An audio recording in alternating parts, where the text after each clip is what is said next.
I'm going to ask you a quick question, Beth, which is going to take things down a little bit before we get into the meat and drink. There's an awful lot in the lecture. As someone who's quite recently come into politics myself and found that it takes over your entire life, which it does, and soaks up all of your time, I'd quite like to ask you, just on a personal level, when you first got into politics, what was it that fired you up and brought you on the first steps of the journey which have taken you to where you are today, delivering the Gwyn lecture here? Well, politics has been in my blood and has been in my family for generations. My parents were political. As a child, I would go to Greenham Common, anti-apartheid demonstrations, you name it, we were there, being dragged along at times as a child. But as I got older, I wanted very much to be there. My grandparents in the Rhondda Valley were very political and were members of the Communist Party, and I'm not afraid to say that, as were my parents for many, many years. So it's in my blood. I haven't got a choice, quite frankly. But in terms of party politics, it wasn't until 2016 when Jeremy Corbyn became the leader of the Labour Party and that was the first time actually that I felt that I could be part of something, and it was the policies, the vision, the transformative change that Jeremy and John presented that made me want to join the Labour Party. And my political position and views have not changed since that time, and that's what keeps me going. And I've always had also a sense of community, and I think we all have in the valleys. We're very lucky, we've got a lot to be proud of. We've still got a very strong community, and I don't tire of shouting up in Parliament to try and put us on the map, because we're far too humble about all the brilliant things that go on in our communities.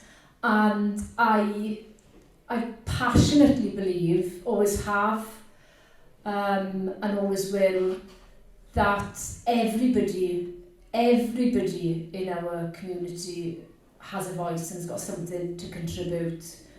I knock doors regularly, and I'm a bit odd because I love knocking doors and speaking to people on the doorstep. And people say I'm not political. Everybody is political, and unfortunately the political system and the powers that be, use some sort of mystery and language that, may not strike a chord with people. Everybody is political. And I have seen, having done community work for many years prior to this, how people can use their voice and can become leaders in our community. And there's probably people in this room who've gone on that journey themselves, as I have. So I do have a very strong belief in people, and I know we will achieve that fundamental change. We've got to. We can't keep going as we are. We can't. Food banks will be normalised. The fifth richest nation in the world, and it's seen as normal that people, and not just people who are out of work, but people in work are using food banks. I mean, it's a disgrace. We should be shouting from the rooftops. Why aren't we shouting from the rooftops about these things? We need to get out there, and campaign. And we can and we will do it, because we owe it to ourselves and to our fellow human beings to do that. Sorry, I'm going for that. Diolch yn fawr. Diolch yn fawr. Diolch, Beth. Like you, Beth, I'm an idealist and an optimist too, and I also come across an awful lot of this reaction, I don't do politics, particularly here in Wales. And obviously everybody does do politics, and as soon as you scratch the surface, there's a different response. Which brings me actually to, I am going to take advantage of my position up here as the chair to ask a couple of questions before I throw it open to the audience, so apologies for that, but I'm going to do it anyway. Do I have to answer though? It's okay, I think you'll enjoy the first question. So the first question speaks to this, and it speaks to this mindset that we have, or that we have developed in Wales. And there's two things that made me think of this question. One was something that you, Beth, put on your Twitter, I think this week, where talking about the climate change, you pointed out that we don't inherit the world that we have. We borrow it from our children. And the onus is on us then, if we change our thinking to thinking it's not ours to play with, it's ours to protect and to improve and to give to our children so that they can then hold it in trust for their children and the generations to come. All of a sudden, some of the things that we take for granted, we start to see in a very different way, and it's just a shift of mindset. And why that's relevant for us in Wales in a political context, as well as for the climate change movement, is that we have disengaged in Wales, for whatever reason. My mother has my great-grandmother's diaries. My great-grandmother was from Cyfili, and my great-grandmother was no leading light in her community. She wasn't doing anything special. But every single day in her diary, she's writing about politics. This is about 100 years ago, and this was not untypical. This is so typical, in fact, that when my mother asked the National Library of Wales if they wanted these diaries, they said, no, it's okay, we've got so many, we don't read them. She won't give them to me, though, which is really annoying me. But how have we, in 100 years, gone from that, where basically everybody was talking about politics every day, to 60% of the population of the valleys not doing politics? And how do we change that mindset? Now, for me, I very firmly believe that the independence campaign and the independence movement and the promise that independence can make of a better, brighter future for all of the people living in Wales, and more importantly for all of our children and our children's children. I believe that that can be an energising force to re-engage people politically. But my question is, how do you think, Beth, that we can challenge that mindset and revitalise our political thinking and our political engagement here in Wales? Well, I mean, I think I covered a lot of this in what I said, and I think fundamentally we've got to take action, and that action needs to be taken at various levels of society, which is why at a local level, and there are, Liz was here from Sword Chapel. She's involved with it as well as many others, and Mark has spoken with me on a platform in Preston around this. I think at a local level, we've got to take more action to bring about change. And for me, being a socialist is promoting the need for socialist change at a local level. So we are working with colleagues in Blaenau, in West Wales, in the north of England, and we are acting, and that's the key to it. You know, we can talk to each other in rooms, you know, as important as these lectures are, till we blow in the face. But we are all people who are engaged. We've got to get out and talk to the people who are not engaged and ask them why aren't they engaged, which is why I do every year. I do a road show throughout the Cynon Valley, and I go knocking doors, I walk streets, I live in the valley, my children are in school in the valley, I think I am embedded in the valley. We've got to get out and talk to people. We've got to offer an alternative vision, and for me at a local level, the community wealth building or communityisation approach is one that can resonate with people. It can mean something. It's about giving and creating local jobs, and the wealth from that jobs not being extracted outside for profit, but actually being reinvested in our community. And if you look at what's happened in Blaenau, Preston, with Planet, etc., you know, there's some brilliant examples of action. So people are engaging, and that isn't about party politics, but we also need fundamental change to the political system. I mean, I've not shied away from the huge learning curve that I've been on since being parachuted up to Parliament. And I was parachuted, wasn't it, when I was looking to do it. And it has been an extremely difficult experience. It's been a privilege, obviously, but, you know, coming from the valleys, not being involved in party politics before, going up to Parliament, and it's like that for a reason. It is like that to stop people like us thinking that we can be part of the political system. And it's taken me a while to accept, you know, I can do this with people in the valley, and if I feel like that, I'm sure the politicians in the room and elsewhere will feel that, and I think it's important to be honest about that. The political system at a UK level, and I think there are concerns for me even at a Welsh level, is not working for people. It's about privilege, it's about entitlement, it's about career. It is not, it's a very much a closed shop. It is not about getting out there, engaging, working alongside the communities and representing the voices of our communities. So we need wholesale political change. The House of Lords has got to go. I mentioned about the monarchy. I am a Republican, as I'm sure a lot of you here today are. We need proportional representation at a UK level. In the last Senedd election, and forgive me, I'm not very good with figures actually, believe it or not, but the Green Party in Wales did get a lot of votes in one area in particular. And if we had a PR system, they probably would have had at least one seat.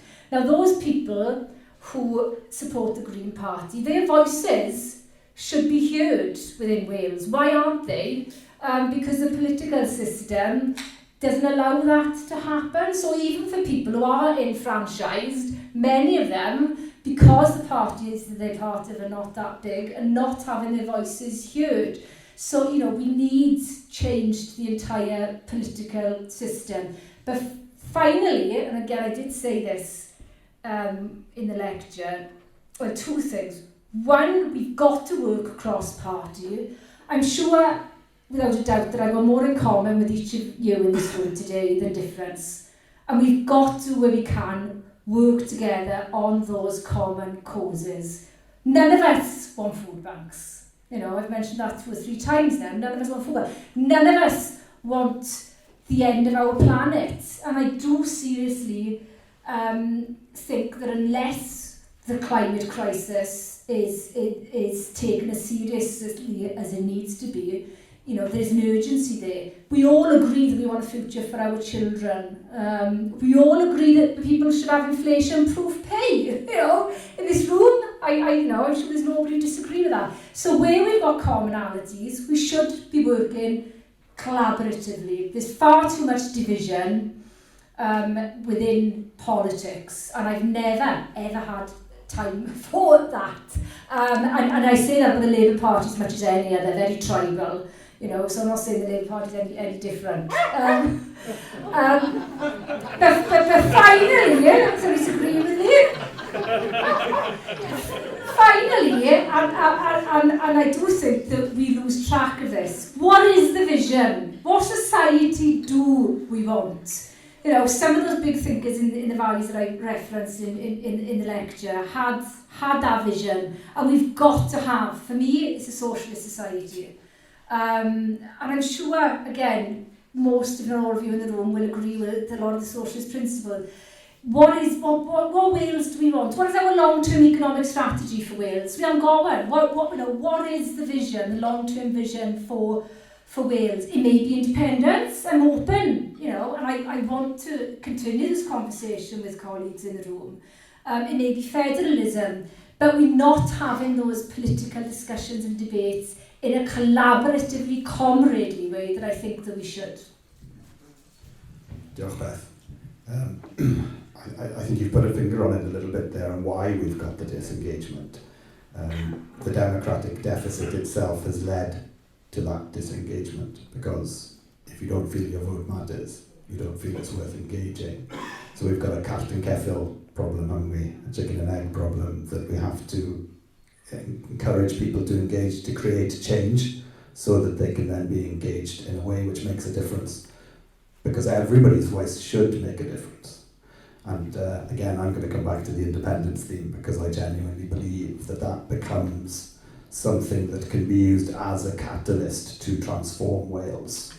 I do understand the broader UK context, and I do believe that part of our role within the Yes Cymru campaign is to not think about Welsh independence in isolation. We have to think about it in an international context. You know, when Wales becomes independent, that has ripples and consequences globally, not least because it means that there will be an independent England.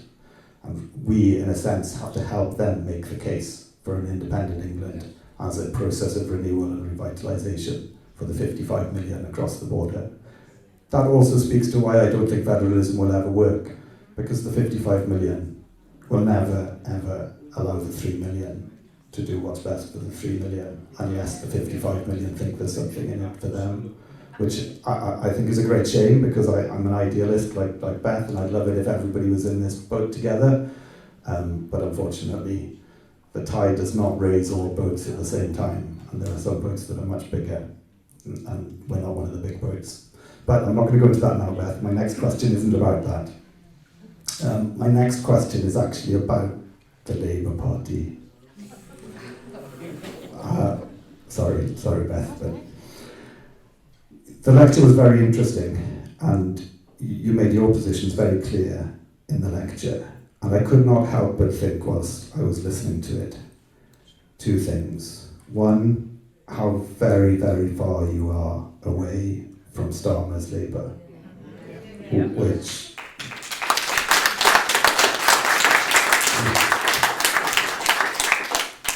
I personally, having grown up as one of Thatcher's babies, cannot help myself from thinking that Keir Starmer is making himself the true inheritor of Thatcher and Thatcherism, whilst the Conservative Party has lurched much, much further to the right, and as far as I'm concerned, have taken themselves politically beyond the pale, both on an UK level and here in Wales on a Welsh level.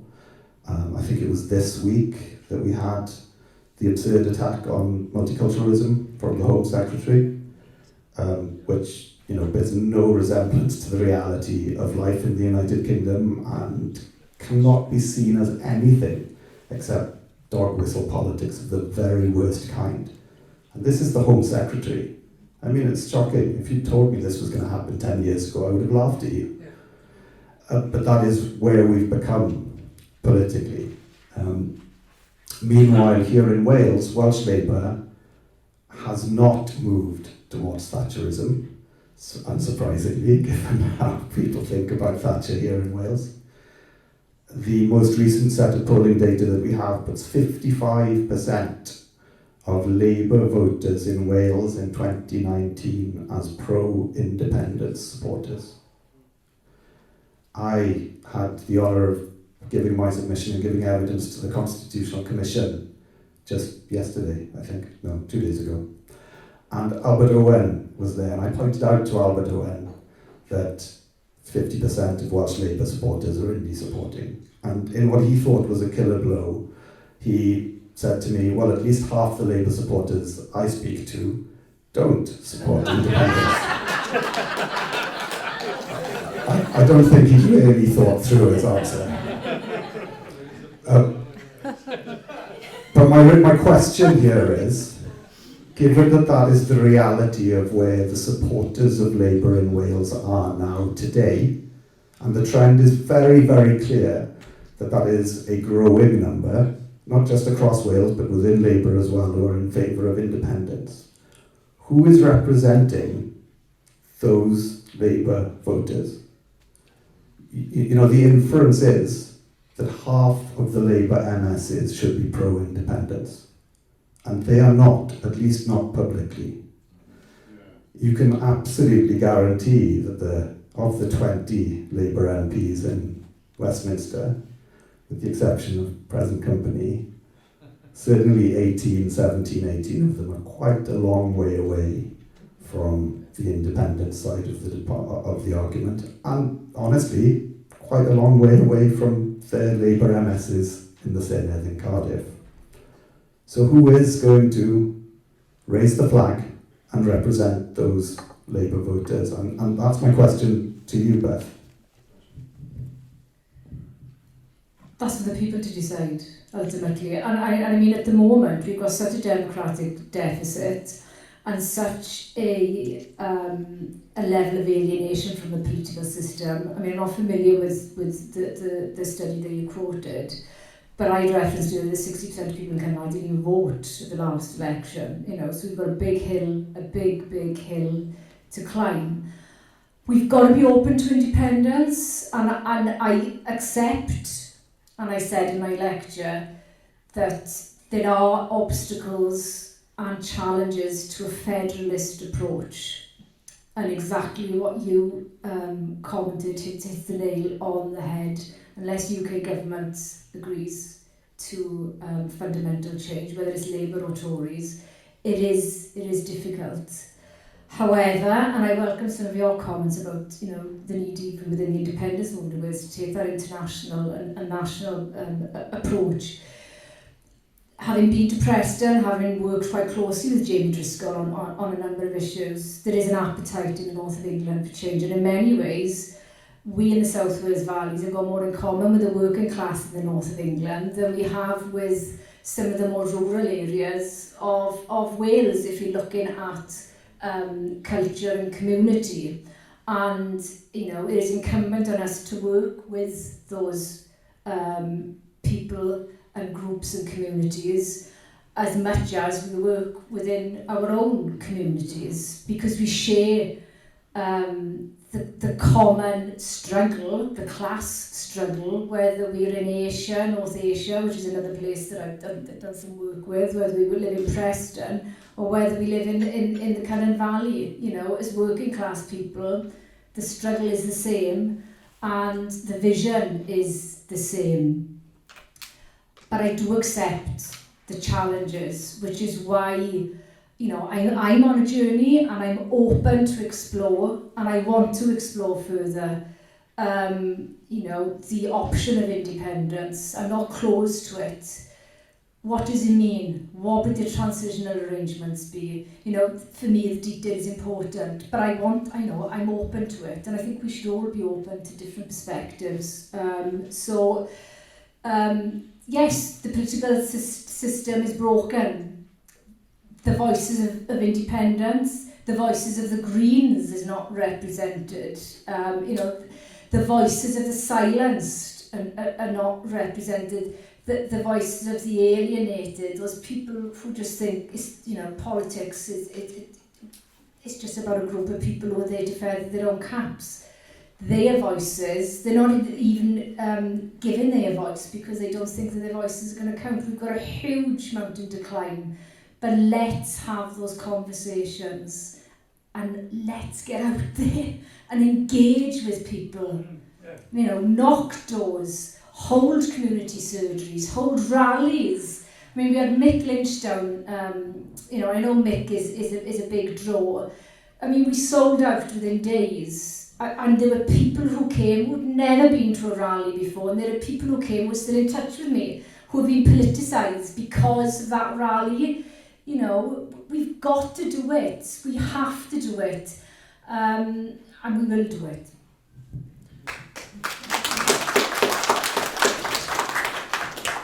I'd like to say that I agree wholeheartedly with that. It is absolutely getting those conversations started. 3.14 million people in Wales talking about things. That's what will make a difference. So I am going to go out for questions now. I can see a few hands going up. Shall we start with the lady in the front here? Yeah, my name is Cymru The reason I want to ask a question is that I trained as a journalist, and I'm more and more concerned about the stuff that goes out on social media that appears to reflect people's interests and views. And I don't think that, from my training, that things are sufficiently monitored. And I actually believe that the stuff that comes out on Facebook is actually really quite dangerous. And I actually speak from quite a long background, including my dad, who coined the Thatcher, Maggie Thatcher milk snatcher. I've spent my whole 80 years of my life knowing what's going on in the world, and I don't think that it is adequately reflected in things like that go out on Facebook that is absolute tripe. Okay. Yeah, it's a good question, and it is an issue, definitely. The media has been captured. I have a lot of friends who are journalists from other nations, and they quite literally cannot believe what the media environment is like here in the UK. I mean, the question is almost always, what's your serious newspaper? Where's the serious paper? Because all of this is just rubbish. And they have a valid point.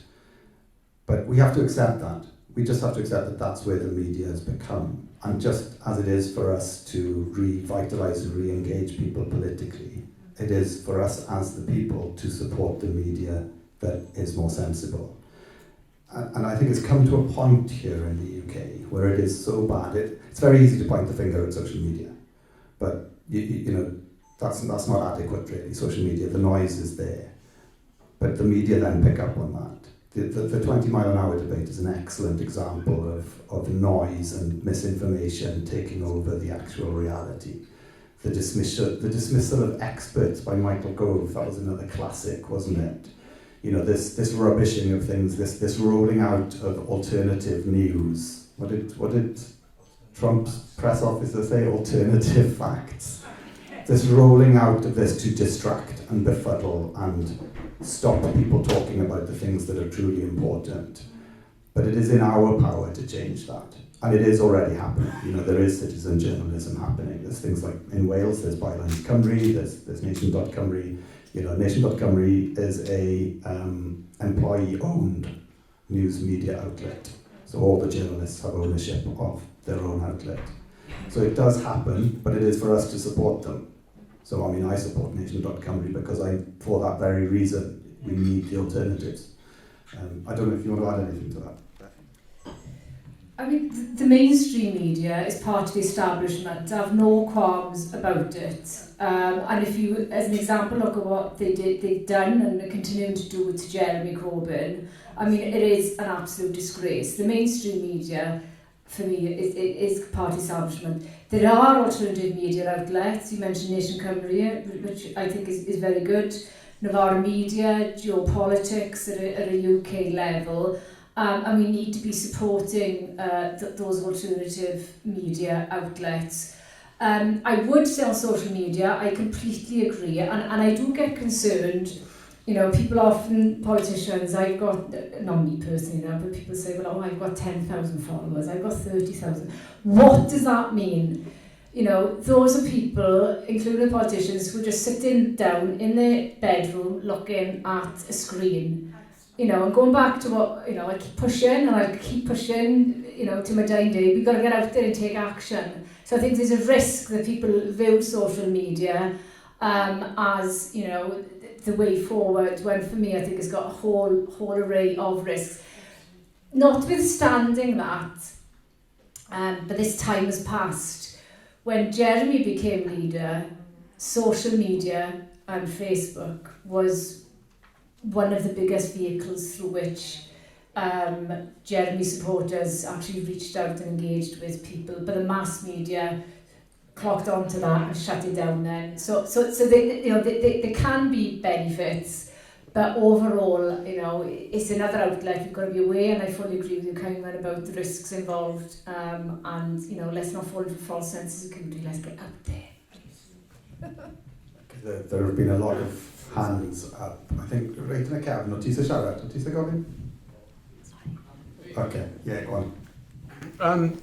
Diolch am araith yn gynharach, and thanks for the speech earlier on. I thought it was incredible and represented just about everything I believe in. The one issue that I have with you in terms of federalism is that independence wouldn't be abandonment of the people of Preston and Manchester in the north of England. It would be setting an example for them. And I think we're far, far closer in Wales to be able to create a socialist society that's reflective of what you said than we are within the United Kingdom by some thousands of miles, to be honest. And so is there an opportunity for us to look at how we could set that example, like we have in other areas as well, rather than see it as abandonment of people? I agree. I mean, I don't disagree with anything you've just said, which is why I'm quite clear that independence has got to be on the table. There are obstacles and challenges with the federalist approach. Let's have that conversation. I'm not convinced, but I'm willing to have that conversation. So yeah, I'm not going to disagree with anything you've said.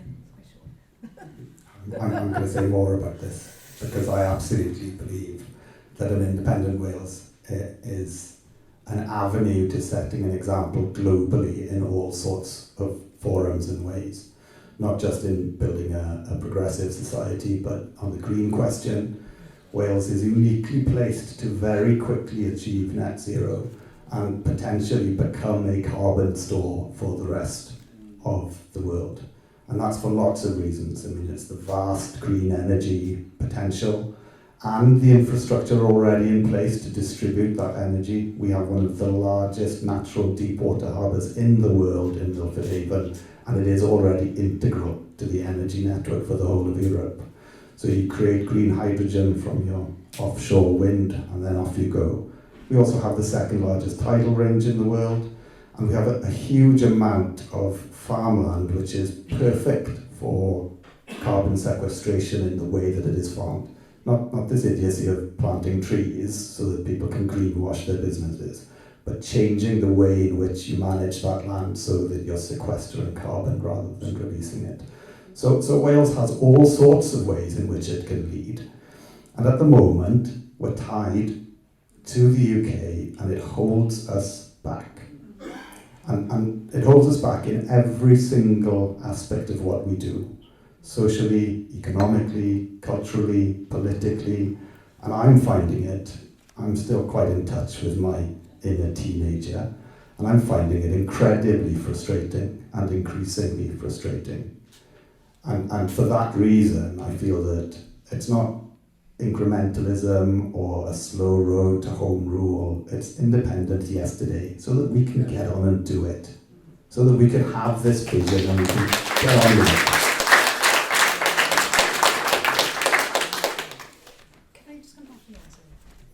Beth wants to come back.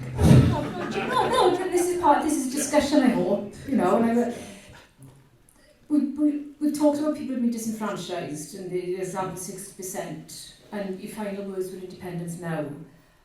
Is that what everybody in Wales wants? I mean, and that's why part of the reason I hold back, because it is about, we've got to take people with us. We've got to work together on the journey. We can't enforce something on people. And that's not that I'm disagreeing with anything you just said. I completely agree about, the vast amount of wealth that we've got in terms of renewable energy, and we need to tap in more into that. I get that. But, I think there are dangers then, so you want independence, you want it now. One, what does that mean? But also, how do we ensure that the people of Wales, particularly the vast majority of whom I think are disengaged, are buying into that? I agree. Do not go. Absolutely right. And it's actually something that I said in the submission on Thursday to the Constitutional Commission. 50.1% of Wales in support of independence isn't enough. It doesn't work. You have to have 60% support with an additional 20% who are quite open to the idea, because then you can do it.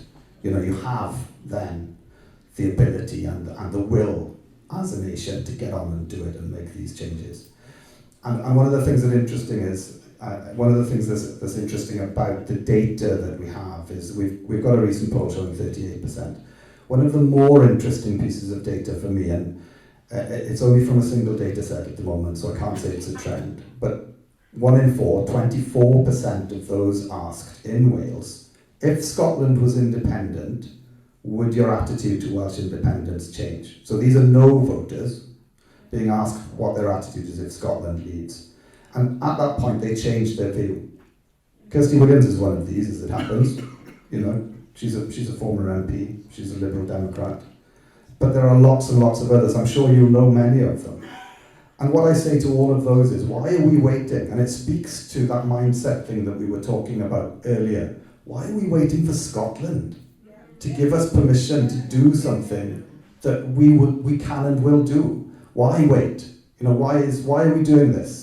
And it comes all the way back to that disengagement from politics and this need for engagement, which I absolutely agree with, to go out and ask these people, why wait?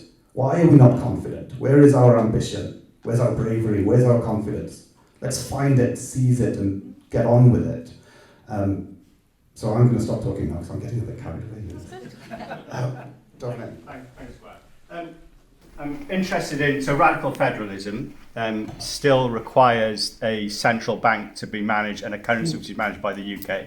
And that restricts us completely. So Gwern's, I was going to ask two questions on that. One, England will never buy into it, so that's a non-starter. But even if we did it, with the currency in the UK hand and Westminster's hand, then I think it'll never. And the second question is, will you apply to the Senedd and stand to be a Senedd member next time round?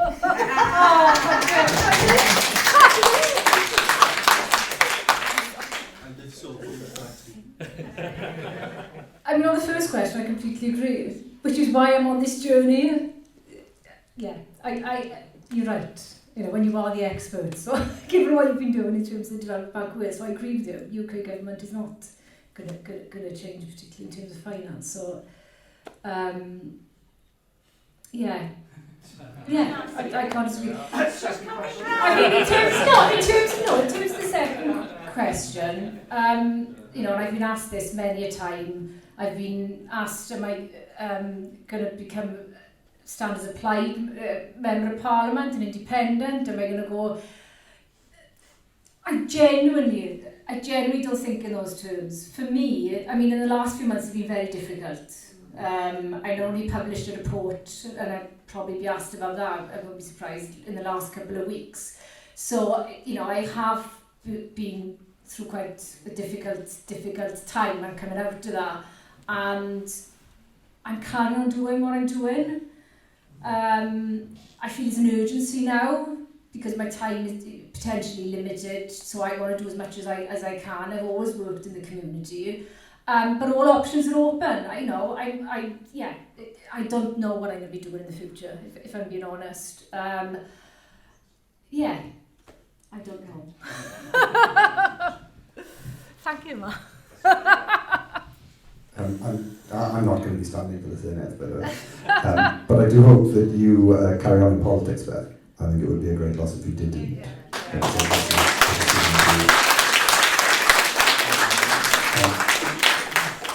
When it comes to the Bank of England, there's a lot of things about the Bank of England and the currency. Again, unsurprisingly, it was a question on Thursday.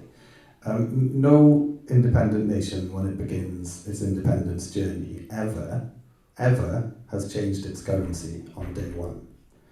The former Yugoslavian nations, when it all fell apart, continued to use the Yugoslavian currency for 2 or 3 years, even though it had literally no value, and yet they continued to make use of it. So it is, and Albert Owen again, I feel as if I'm giving Albert Owen a bit of a hard time in his absence, but he said that this wasn't scaremongering, but it is exactly scaremongering. Bringing this up is deliberately designed to inspire fear in those who would be supportive of independence. So he was wrong again. Sorry about that. But we forget simple basic things, don't we? The Bank of England isn't the Bank of England. It is the Bank of the UK government. And as such, Wales has some ownership of the Bank of England. And all of these things would be in the mix in any transition arrangement. And I am, like Beth, a total idealist. And for me, the ideal scenario is a breakup of the United Kingdom where Scotland, England, Wales sit down together. And if it hasn't happened yet, and United Ireland is also in the mix. And like adults, not the current kind of politics that we see, think of the best ways to separate so that everybody benefits in all of those nations. So to use some very modern woke terminology, it is a conscious decoupling rather than a messy divorce. And that works, but it's why implanting these ideas across the UK is so important as well. And why we have to remember that we're not in a bunker here. You know, Welsh independence isn't just Welsh independence. It really does have a massive impact outside Wales. United i bod yn gofyn. Sorry, Evan, I really sorry. Yeah. Okay, diolch, thank you. Beth, diolch. You spoke from the heart. Dwi'n gwerthfawrogi hynny. Una Lloyd ydw I. I'm Una Lloyd. Can I just come back very quickly on your previous point? Back in 1997, when we had the successful election, and 2 years later we had the Assembly, we didn't fall over, did we? So we're already there. So people worry about these things and go, well, we've already got a track record. But I'd like to pick, my main point of asking is, I want to pick up on your point about the disconnection within society and make the connection between that and the role of the manifesto. The manifesto, as I see it currently, has lost its role. It's had its day. Yeah. And trying to make a manifesto that talks to everybody, not being such a general kind of document that holds people to account in very generalistic terms, is something I see as a tiny step forward in order to try and re-engage with different communities. And I'd welcome your thoughts on that, if that's okay. Sorry, when you say manifesto? So every political party has a manifesto, don't they? Yeah, and sort of, you know, traditionally it used to be held to account for it. So look, this is what we've done in our term. We no longer have that, unfortunately. What we have, as this lady in the front here said about the idea of just the sound bites, you know, the 20%, it was in everyone, it was in manifestos, but no one sort of, you know, it's not read, it's not used anymore because it isn't fit for purpose. So what I'd like to see moving forward is a manifesto that is a 2.0 manifesto that enables every community to see the benefit of voting that party, what it'll give to them, but not the general manifesto that we have these days. So I'd welcome your thoughts on that. I think manifestos are important. I mean, how they presented is, you know, be willing to discuss, but it's a good and essential way of holding parties to account, you know, and I fully supported the 2017 manifesto and the 2019 manifesto, and that's why I am where I am, and why I haven't changed, my politics haven't changed. Others within the party's politics, I think, have changed, but, you know, I still stand by that socialist vision. So manifestos are extremely important. Politics, and I think this is how I would respond, politics isn't about a once in every 5-year election. And unfortunately, politicians in Wales, present company executive, but I do think the Senedd has fallen into this trap as well as at a UK level. You know, we only go out and canvass during election time. Well, excuse me, you're a politician every day of the week, and people have got worries and concerns every day, 365 days of the year. Politics is in your blood, and you should be out there, you know, all the time, embedding yourself in your community. So I think manifestos are important for the accountability reasons.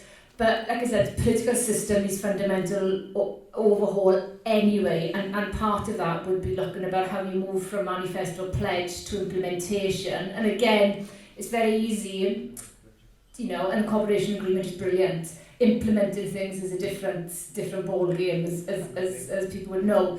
So, you know, when you are writing them, you've got to be clear, you know, how do we reach that outcome as well. But politics is, like I said, 24-hour, 365-day-a-year job, and you know, we've got to be out there, you know. So if nothing else, please, let's get out there and do politics. Okay, I still have 3 people who are very keen, 4 people, but I think after those, 5 people, 6 people. Okay, well, we can't go on all day. No. So I'm gonna draw the line after. We'll take 2 or 3 if you want quick ones. Okay, so we'll take 2 or 3 Gabri Gali on my way in driving out what I said, great Beth. Before you stand up, I just want to come back on the connectivity of politics question, because he's passed away now, unfortunately, but I had a friend from Iceland, Oli. Oli was an international jazz pianist, and Oli was telling me a story many years ago. He's a friend of my father's, and I didn't believe him at the time, 25 years ago, about politics in Iceland. And he said that he'd had a pothole outside his house for a year and a half, and it was driving him up the wall because it was starting to damage his car. And the way he told the story was I picked up the phone and I spoke to the minister and I gave him a piece of my mind for half an hour. And I said, no, you didn't, Harley. You did not speak to the minister. And yes, I did. The secretary was on her day off. And I went, no, you didn't. No, you did not. But he did. He actually spoke to the minister. 380,000 people in the Iceland, and he spoke to the minister 2 weeks later because he'd given the minister, who I think was a woman at the time, a earful. It was sorted.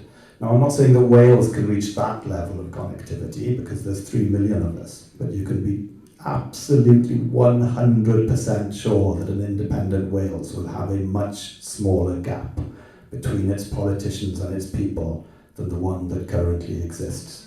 There will be a lot more people like Beth who are embedded in their community and a lot fewer people who are very distant and desperate to get their knighthoods.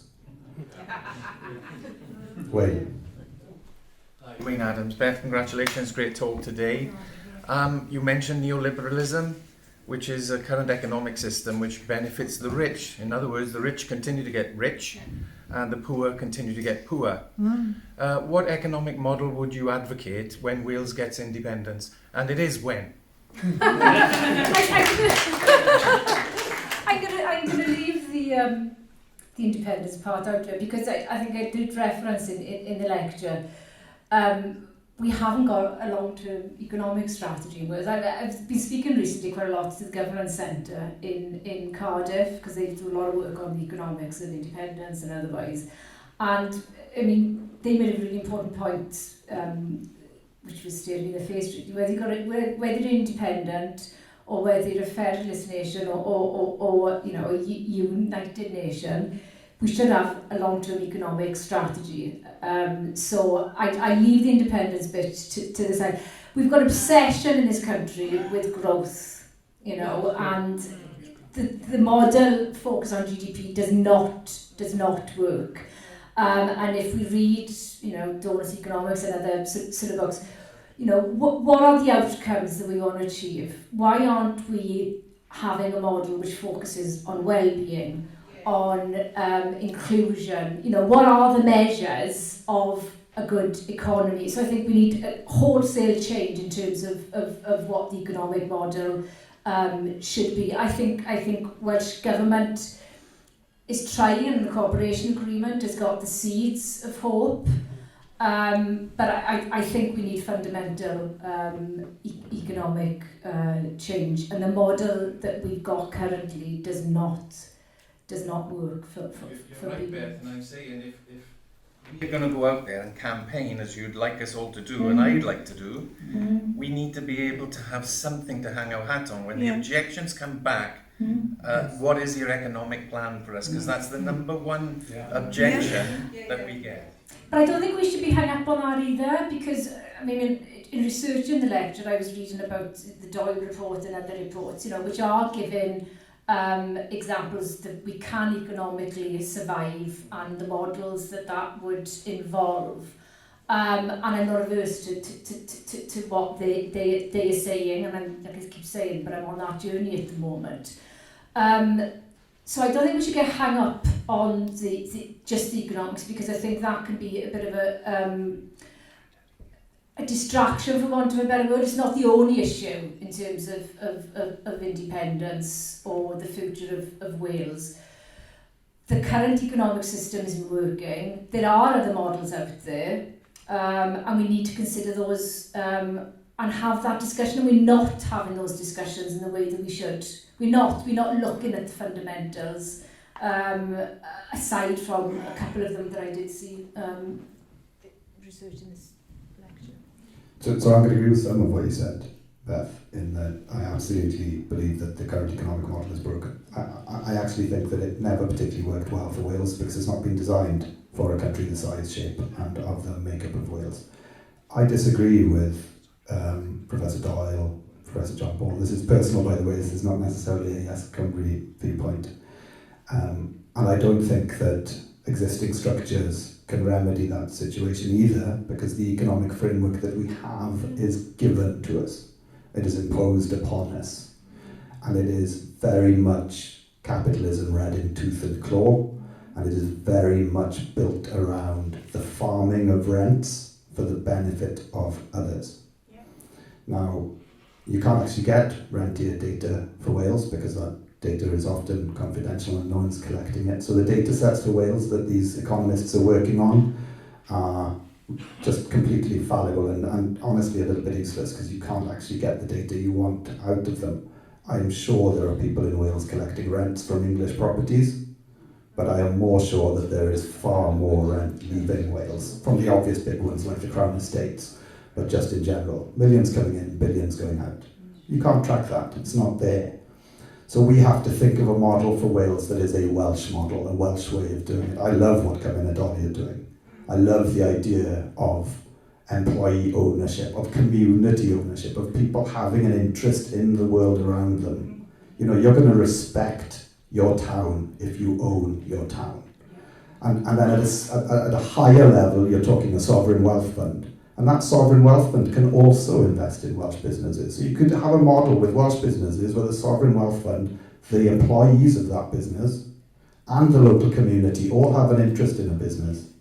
And you then change your company structures so that rather than a company maybe dying off when its founder disappears or being sold to someone next door, there's a way for the employees to buy out the older generation, to keep it going, to transform it, to introduce a culture within that business of constant innovation, which is something that could then be part of everything that Wales does and everything it does. Constant innovation. Not change for change's sake, but definitely not, but that's the way we've always done it.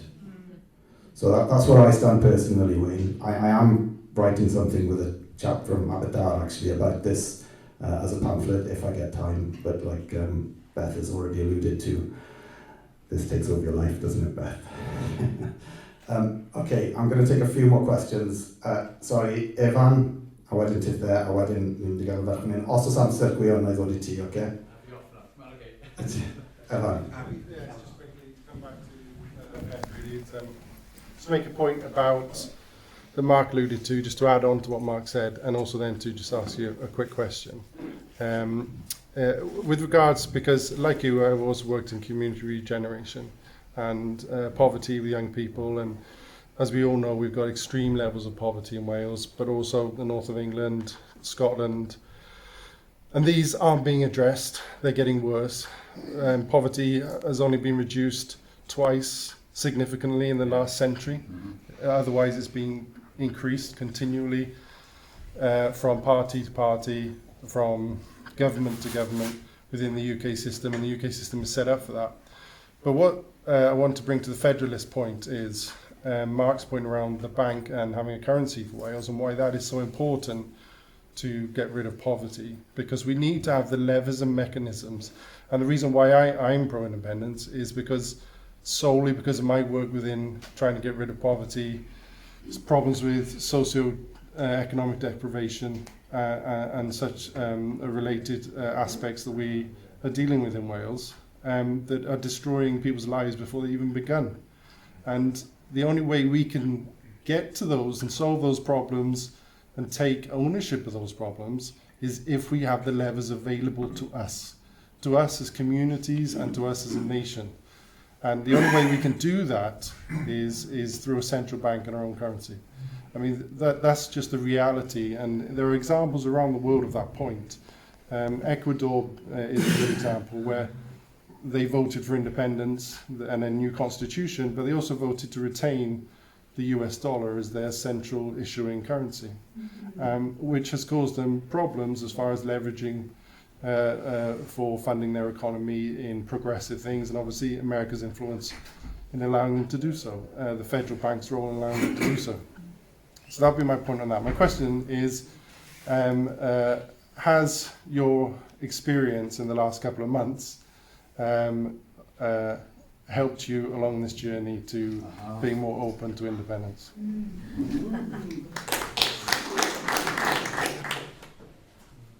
No, I've always been open. I've never been closed to any views. As the dysfunctional nature of what has happened for you recently. No, I mean, if some of you would have seen me speak on platforms in the last 2 or 3 years, and I'll always I think I always take an approach which is cross-party and try and work with others. Where we disagree, and where we can agree, we agree. So it hasn't made any difference to my political outlook. If anything, it has strengthened my political outlook and my commitment to the need for a different, transformative, socialist, for me, society. It generally hasn't. I mean, I've always had these views. I mean, I think being in the political environment has opened my eyes to how dysfunctional and how detached the political system is, and that we do need fundamental reform to the political system, because for the majority of people it just doesn't mean anything. There is no relationship there, and we are failing. I'm failing people in my constituency. I get out as much as I can, but I can't knock every door in the Cymru Valley. But that isn't in the last few months. No, it hasn't. And if I can just, come back, because I think we're in agreement here, because I talked at length in terms of economic systems, about community wealth building approach. And if you are interested, is it Wayne? Sorry? Wayne, yes. Wayne. You want to get involved, and I know that Liz is part of the project that we do, and if you're interested in looking at alternative ways of working, get involved with the stuff that we're trying to do. I think we've got a shadow board being established within the valleys around community wealth building, which is looking about how you generate and retain wealth within the community. But at a macro level, I think we need more discussion on an economic model, because we can do it at a local, regional level, but I still don't think we've reached our stage in Wales. But I'm open to listening to other people on that. Diolch yn fawr, Beth. Thank you very much, Beth. It was very interesting what you had to say, and I'm a socialist, I'm an internationalist. A lot of what you say resonates with me. Probably disagree slightly on the independence thing, because I'm fully committed to it. So, but you seem to be on a journey getting there. I also agree with you that Westminster is a cesspit, that it just doesn't function, it doesn't represent Wales. Whatever England wants, England gets. That's effectively it. It's set up in that way. I also represent South East Wales, and I think one of the mantras that I go by is, how can I represent people if I don't speak to them? And that's why I'm out at least twice a week, if I can, knocking on doors and speaking to people, because I think as a politician that I shouldn't expect people to come and see me. I should go and see them where they are, because that's such an important part of what we do.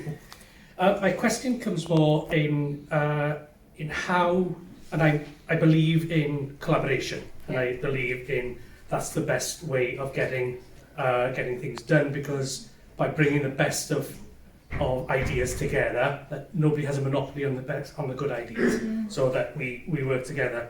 But how do we work to remove some of the toxicity and the tribalism out of politics?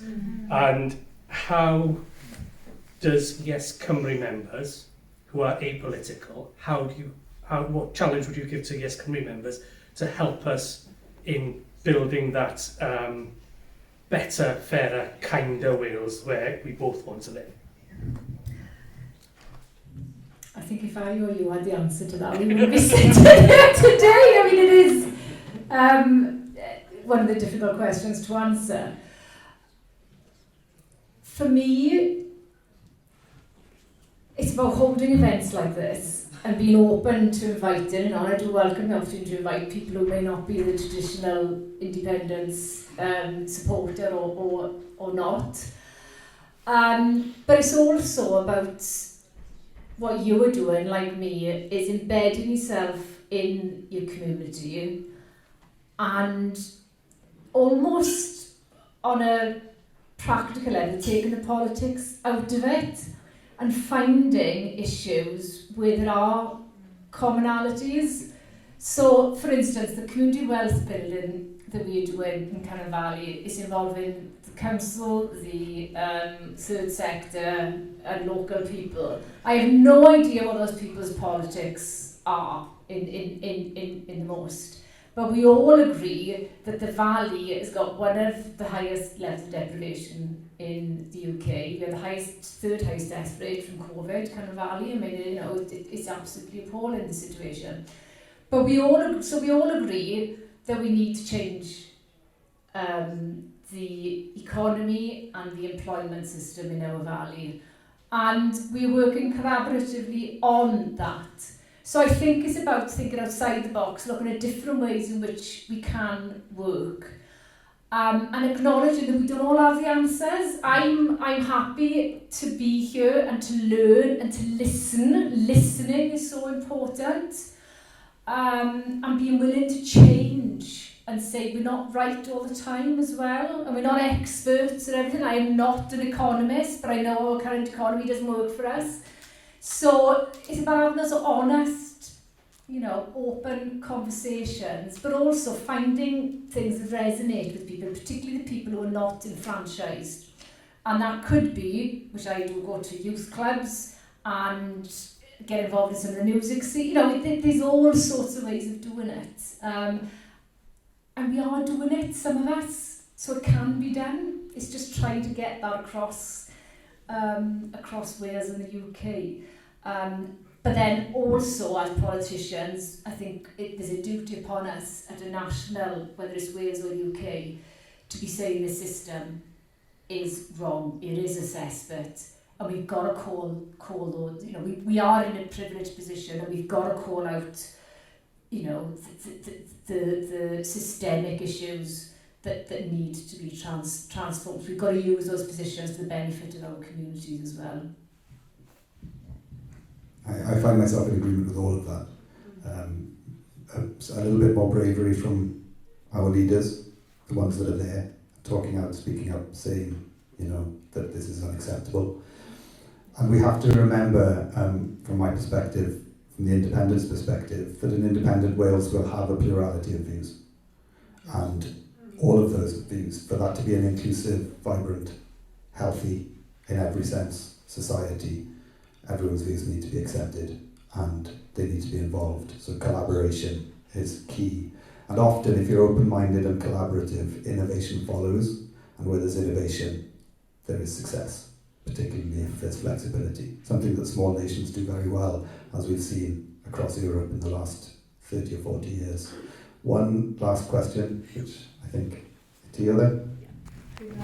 I just wanted to say how refreshing it is to have a positive socialist talk lecture, because I think socialism is seen as a dirty word in the media and the news. So it's really refreshing to see that. I think when you're talking about engagement, when people are often drowning in poor finances, poor housing, poor health, it's difficult for them to think long term, to think about politics, because you know those lives are in crisis and they live day to day. But sort of my question is, one employer said to me once that I can always tell a Welsh individual coming for a job because they'll tell me 10 reasons why they shouldn't get the job. Yeah. Whereas perhaps in English, somebody from Scotland will give them 10 strengths and why they should be employed. Yeah. So I don't know if that's down to our culture, but I think it's definitely has an impact on whether we feel confident enough to be an independent nation. Yeah. So I just wanted your experience and some feedback, perhaps on the vilification of socialism and what we can do to increase our confidence as a nation that we can achieve this goal. I suffer massively with imposter syndrome. So you're probably asking the wrong person there. Hyder is something that I've not got in spades. But I'm willing to admit that. And I do think we don't shout loudly enough in Wales about all the magnificent stuff that we do so brilliantly. And our voices are drowned out in Westminster, very much so. And yeah, I think we need to do more. So I'm in agreement with what you're saying, really, in terms of the confidence. And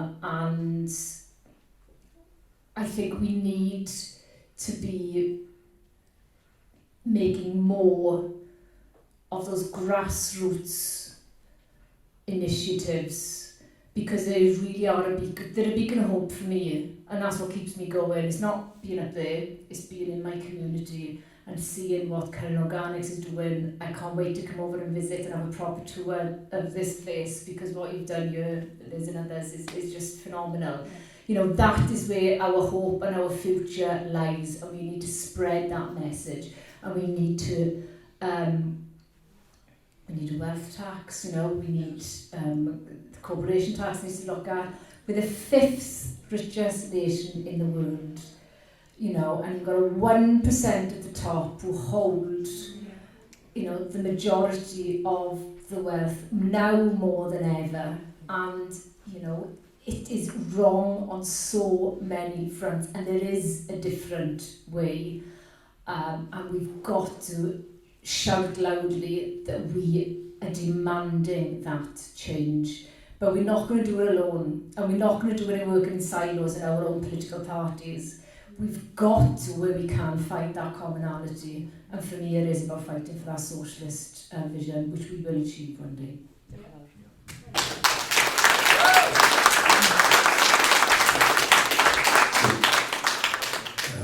So I'm going to close with a few controversial things to add to that.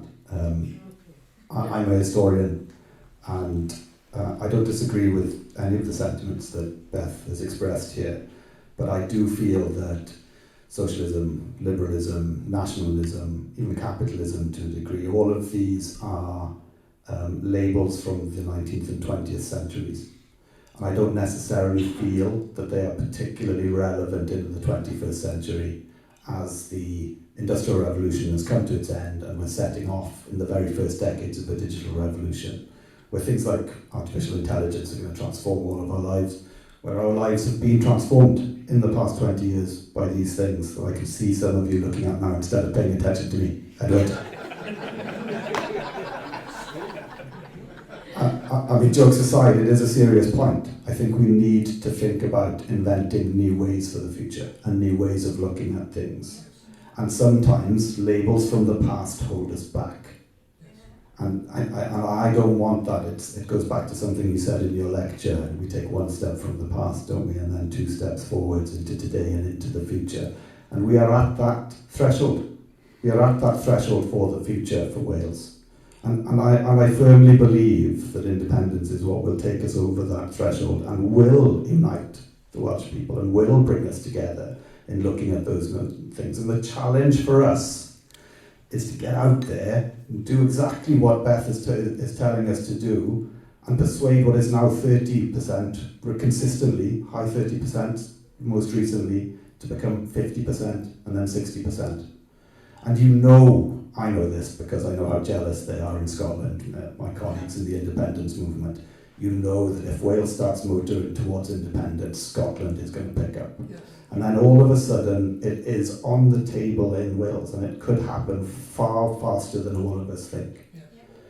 So I want to leave you with that positive note, because it has been very positive. And I'm not going to talk about the very depressing economic statistics for Wales, and the fact that the 5% who are the wealthiest in the UK are getting wealthier, whilst all the rest of us are getting poorer. So we'll stick to the positive vision. Diolch yn galon.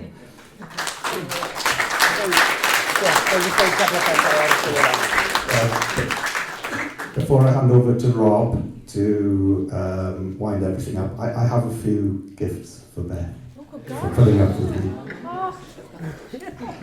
I have this.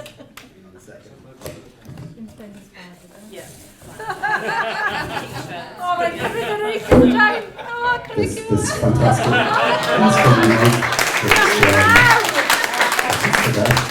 as she mentioned badges, and I am officially the Cardiff badge pest, because I pester people all the time, and I've always got badges in my pocket. So we'll give her a badge, and I have one last thing for Beth, which I've hidden under here.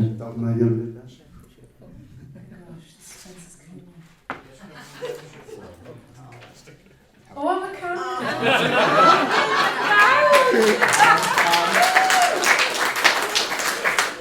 a window sticker for the constituency. It's your application for better, I think.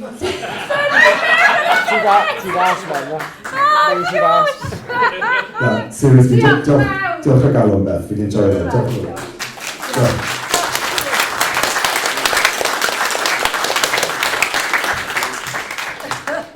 Can I just thank everyone for coming firstly? I think when we mentioned that Beth was doing our Gwyn lecture, we had a few surprised faces within Yes Cymru, but I think it's been one of our bravest and best decisions. I've been absolutely enthused today by everything she said. On the way out, there's a goodie bag for everyone. We're also going to take collections as well, and we were going to have them for Yes Merthyr, but I think after listening to what Beth said, we'll give the donations to a charity of her choice in Cymru Valley or Merthyr. Diolch yn fawr.